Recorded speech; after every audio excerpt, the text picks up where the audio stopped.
شهر رمضان الذي أنزل فيه القرآن شهر رمضان الذي اعوذ باللہ من الشیطان الرجیم بسم اللہ الرحمن الرحیم الحمد للہ والصلاة علی رسول اللہ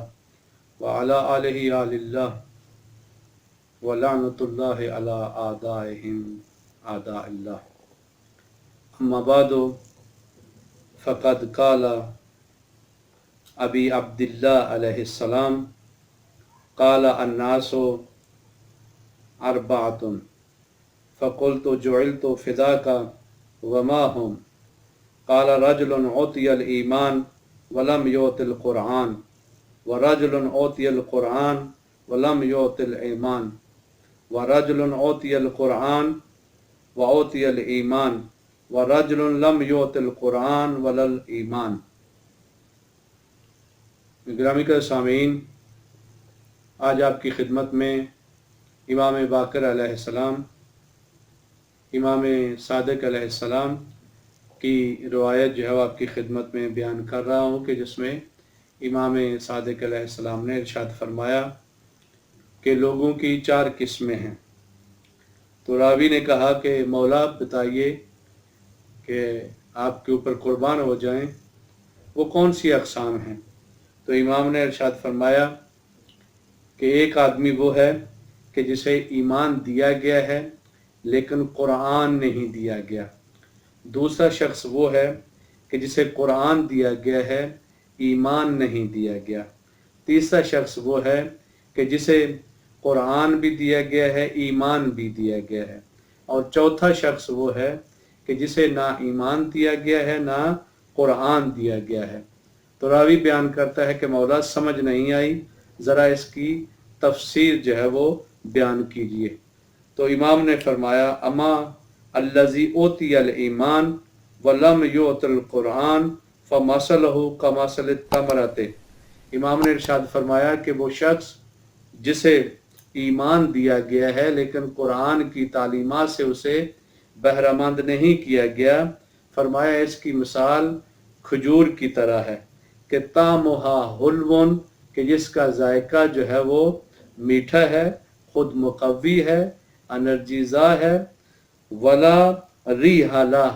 لیکن اس میں جو ہے خوشبو نہیں ہے۔ فرمایا کہ یہ پہلی قسم جو انسانوں کی ہے کہ جنہیں ایمان دیا گیا ہے اور قرآن نہیں دیا گیا، یہ ایسی ہیں کھجور کی طرح کہ کھجور خود طاقتور ہے لیکن اس کی خوشبو نہیں ہوتی۔ اس کے بعد فرمایا دوسرا انسان کون ہے؟ وَأَمَّا الَّذِي اوتی القرآن ولم یعط الایمان، فرمایا وہ کہ جسے قرآن دیا گیا ہے لیکن ایمان نہیں دیا گیا، فمثلہ کمثل العاص ریحھا طیب وطعمھا مر، فرمایا اس شخص کی مثال کہ جس کے پاس قرآن کا علم ہے لیکن ایمان نہیں ہے، فرمایا اس کی مثال ایک خوشبودار جڑی بوٹی کی طرح ہے کہ جس کی خوشبو تو ہے لیکن اس کا ذائقہ جو ہے وہ کڑوا ہے۔ تیسرا شخص یا تیسرا آدمی فرمایا وَأَمَّا مَنْ أُوتِيَ الْقُرْآنَ وَالْإِيمَانَ، فرمایا کہ جسے قرآن بھی دیا گیا ہے اور ایمان بھی دیا گیا ہے، فَمَثَلُهُ كَمَثَلِ الْأُتْرُجِّ رِيحُهَا طَيِّبٌ وَطَعْمُهَا طَيِّبٌ، فرمایا کہ جس کے پاس قرآن کی تعلیمات بھی ہیں اور اس کے پاس ایمان بھی ہے، مومن کامل بھی ہے، امام نے ارشاد فرمایا اس کی مثال ایک پھل کی ہے کہ جس کا ذائقہ بھی بہت اچھا ہے، جس کے اندر طاقت بھی ہے اور جس کی خوشبو بھی ہے۔ اور اس کے بعد فرمایا آخری وہ کہ جس کے پاس ایمان بھی نہیں ہے، قرآن بھی نہیں ہے، فرمایا اما الذی لم یعط الایمان ولا القرآن، فرمایا بہرحال وہ کہ جس کو ایمان بھی نہیں دیا گیا اور قرآن کی تعلیمات بھی نہیں ہے، فمثلہ کمثل الحنظلۃ طعمھا مر ولا ریح لہ، فرمایا اس شخص کی مثال ایسے ہے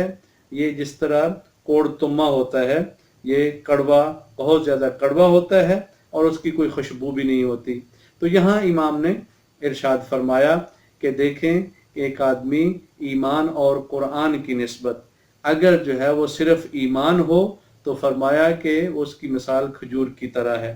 کہ وہ مقوی تو ہے، طاقتور ہے، لیکن خوشبو نہیں ہے۔ لیکن جس کے پاس علم قرآن ہے لیکن اس کے اوپر ایمان نہیں ہے، فرمایا یہ لوگ وہ ہیں کہ جن سے ظاہری طور پہ تو خوشبو آتی ہے لیکن ان کے اندر جو ہے قوت ایمان نہیں ہے۔ پھر امام نے تیسری قسم جو بیان فرمائی وہ یہ کہ فرمایا کہ دیکھو جن کے پاس ایمان بھی ہے، جن کے پاس قرآن بھی ہے، فرمایا یہی حقیقتاً صحیح مسلمان ہیں کہ جن کے پاس قوت ایمان ہے اور تعلیمات قرآن بھی ہیں۔ تو یہ گویا ایک بہت ہی لذیذ پھل کی طرح ہے جسے ترنجد جو ہے عربی میں کہا جاتا ہے کہ اس کی خوشبو بھی ہے اور اس کے اندر جو ہے طاقت ہے۔ لیکن فرمایا کہ جو قرآن کی تعلیمات سے بھی بے بہرہ ہیں اور ان کے اندر ایمان بھی نہیں ہے، یہ ایسے ہی ہے جیسے کوڑتما ایک صحرا میں یہ جڑی بوٹی ہے وہ ہوتی ہے کہ جو بہت ہی کڑوی ہے اور اس کی خوشبو نہیں ہوتی۔ تو اللہ کی بارگاہ میں دعا ہے کہ خالق کائنات ہمیں قرآنی انسان ہو کر زندگی بسر کرنے کی توفیق عنایت فرمائے۔ تو یہ نقطہ آپ کی خدمت میں بیان کروں کہ قرآنی انسان کیسے بنتا ہے۔ تو دیکھیں قرآنی انسان اس وقت بنتا ہے کہ جب قرآن اس کے اعمال سے ظاہر ہونا شروع ہو جائے، تو اس وقت ایک انسان حقیقی معنی میں قرآنی انسان بنتا ہے۔ اور ایمان کی بھی تعریف یہی کی گئی ہے کہ ایمان کسے کہتے ہیں کہ انسان دل میں عقیدہ رکھے اور اپنے زبان سے جو ہے وہ اقرار کرے اور اپنے اعضاء و جوارح سے اظہار کرے۔ تو یعنی ایمان اور قرآنی انسان مومن وہ ہوتا ہے کہ جس کے اعمال سے الہی تعلیمات مجسم ہوں، جس کی زبان سے بھی خدا خدا ہو، جس کے اعمال سے بھی قرآن کی آیات کی تفسیر کی جائے، تو یہ جو ہے وہ حقیقی معنی میں مومن حقیقی ہے، صاحب ایمان ہے اور قرآنی انسان ہے۔ اللہ کی بارگاہ میں دعا ہے خالق کائنات ہمیں حقیقی مومن اور قرآنی انسان بننے کی توفیق عنایت فرمائے۔ وصلی اللہ علی محمد وآلہ الطیبین۔ شهر رمضان الذي أنزل فيه